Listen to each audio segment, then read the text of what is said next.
Le dernier véhicule électrique, VE, de Hyundai est un SUV électrique d'entrée de gamme, axé sur le style, qui surpasse toute la gamme ionique existante et même le Kona électrique en termes de taille.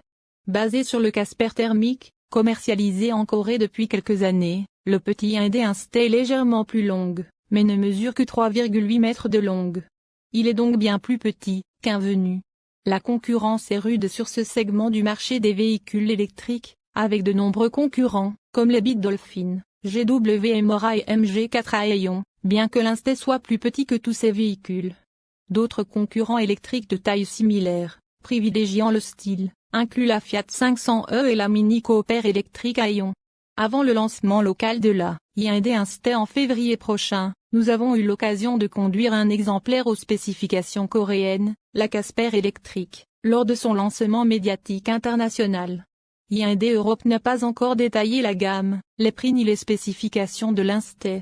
Le constructeur a toutefois confirmé qu'il proposerait une version cross plus haute en plus du modèle standard. Lors de son lancement local, l'Insta devra faire face à une concurrence féroce, notamment les modèles chinois Big Dolphin, GW Emora et MG4, comme mentionné précédemment. Tous ces modèles électriques Aeon sont proposés à un prix de départ inférieur à 40 000 $. L'Insta a un look adorable et est tout petit lorsqu'on s'en approche. Une fois commercialisée en Europe, elle comptera parmi les plus petits véhicules électriques du marché. La Fiat 500e est l'un des rares véhicules électriques plus petits qu'elle. Malgré sa petite taille, l'Insta reste une voiture assez facile à prendre en main. Cela est dû en partie à la position de conduite légèrement surélevée. Mais sa hauteur de caisse, ses passages de roues et sa silhouette de break sont les seuls atouts de cette citadine coréenne pour un SUV. L'Insta existe en deux capacités de batterie, réparties selon les finitions, 42 kWh à 266 volts, entrée de gamme et intuitive, dont le moteur à aimant permanent développe 97 chevaux pour 50-47 Nm de couple, 327 km d'autonomie en cycle mixte et 14,3 kWh au 100 km.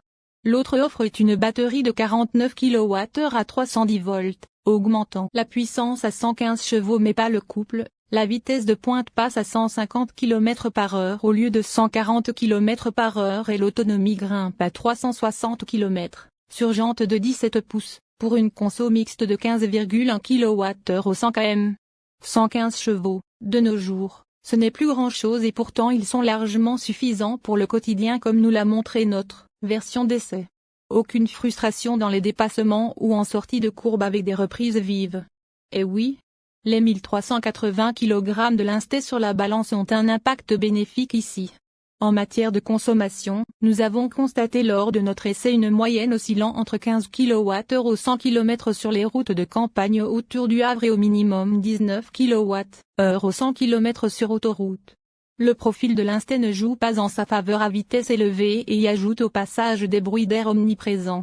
L'Insta se recharge en 4 heures sur la petite batterie et 4 heures et 45 minutes sur la grosse, le tout à 11 kW. Les deux versions tolèrent en outre une recharge à courant continu de 120 kW, contre 100 kW pour la R5 par exemple. Une fois à bord, on a l'impression de monter dans le Tardi. Ses dimensions extérieures laissent présager un habitacle compact, mais grâce à son empattement relativement long, Hyundai a réussi à optimiser l'espace intérieur. Malgré cela, l'avant reste confortable grâce à sa faible largeur, mais il y a suffisamment d'espace pour deux personnes. Les sièges avant sont une fausse banquette séparée par un accoudoir. Leur design rappelle celui de la Kia EV5. Ils sont moelleux mais suffisamment confortables pour une si petite voiture, même s'il manque légèrement de soutien latéral. Comme on pouvait s'y attendre, les sièges avant sont réglables manuellement, mais ils coulissent et s'inclinent pour convenir à toutes les tailles. J'aurais cependant aimé qu'il y ait un peu de soutien lombaire réglable, car après quelques heures sur la route, le bas de mon dos a commencé à me faire mal. Les sièges avant chauffants et ventilés constituent une touche intéressante sur les modèles coréens. On ignore encore quelles options seront disponibles en Europe, mais elles sont très pratiques par temps chaud ou froid. Devant le conducteur se trouve un volant qui vous sera familier si vous avez conduit une Ioniq 5 ou une Ioniq 6. Doux et agréable en main, il offre heureusement des réglages inclinables et télescopiques. Notre modèle d'essai était également équipé d'un volant chauffant, un atout appréciable pour une si petite voiture. Tous les boutons du volant sont faciles à utiliser et à comprendre, même si les finitions brillantes de certains d'entre eux étaient sales et rêches, même après une journée. Derrière le volant se trouve un combiné d'instruments numériques, typique d'Hyundai. Il s'agit d'un écran de 10,25 pouces fonctionnant avec l'ancien système du constructeur, mais qui offre encore de nombreux affichages et quelques thèmes personnalisables. J'aurais toutefois aimé qu'il y ait plus d'affichage avec le compteur de vitesse numérique. Au centre, le système d'infodivertissement à écran tactile de 10,25 pouces utilise également l'ancien système de Hyundai. Ce n'est pas la fin du monde, car la navigation est facile et vous éviterez de vous perdre. Lors de notre essai routier en Corée du Sud, nous avons constaté que les utilisateurs utilisent beaucoup plus leur système d'infodivertissement natif que la mise en miroir de leur smartphone. En effet, de nombreuses voitures sont équipées de systèmes de navigation par satellite connectés avec infotrafic et itinéraire en temps réel. Le système de navigation par satellite connecté de l'Inster en Corée du Sud est excellent. Il vous indique quand tourner, les voies à emprunter, l'arrivée des radars ou des zones de vitesse moyenne, et vous prévient même à l'approche d'un ralentisseur. Il est plutôt complet. En parlant de mise en miroir de leur smartphone, l'Inster ne dispose qu'Apple CarPlay et d'Android Auto par câble, car elle fonctionne sur l'ancien système d'infodivertissement et dispose de la navigation par satellite. Nous avons effectué un bref essai pour comprendre le fonctionnement Apple CarPlay et il est conforme à nos attentes. En regardant l'habitacle, la présence d'une climatisation physique est appréciable, car les boutons physiques sont bien plus faciles à utiliser que de devoir plonger dans l'écran tactile. Presque partout, on retrouve des surfaces en plastique plus dures, ce qui est normal pour un véhicule aussi petit et abordable. On trouve cependant des panneaux souples sur les côtés des accoudoirs de porte, ce qui est étrange car la partie de l'accoudoir que touche le coude est dure comme de la pierre. Comme je l'ai mentionné plus haut, un petit accoudoir central sépare les deux sièges avant. Il est rare qu'un petit véhicule comme celui-ci soit doté de ce type de fonctionnalité et je l'ai beaucoup apprécié, car cela rend la conduite plus détendue. À l'avant, on trouve également deux portes gobelets sur la fausse banquette avec emplacement pour téléphone, un chargeur sans fil sous le module de climatisation et un port intérieur véhicule chargement, V2L, pour recharger des appareils ou alimenter des appareils électroménagers. Outre les portes gobelets et l'emplacement pour téléphone, les espaces de rangement à l'avant sont limités. La boîte à gants est de taille adéquate, ainsi que les petits vide-poches de portière, trop petits pour une bouteille d'eau.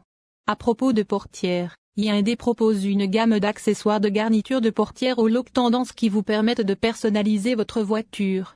C'est un peu kitsch, mais certains pourraient le trouver mignon. C'est à la deuxième rangée que l'Inster prend tout son sens. Vu de l'extérieur et fort de mon expérience avec les petites citadines, je pensais qu'il n'y aurait pas beaucoup d'espace. En réalité, la banquette arrière de l'Inster est incroyablement généreuse et plutôt spacieuse.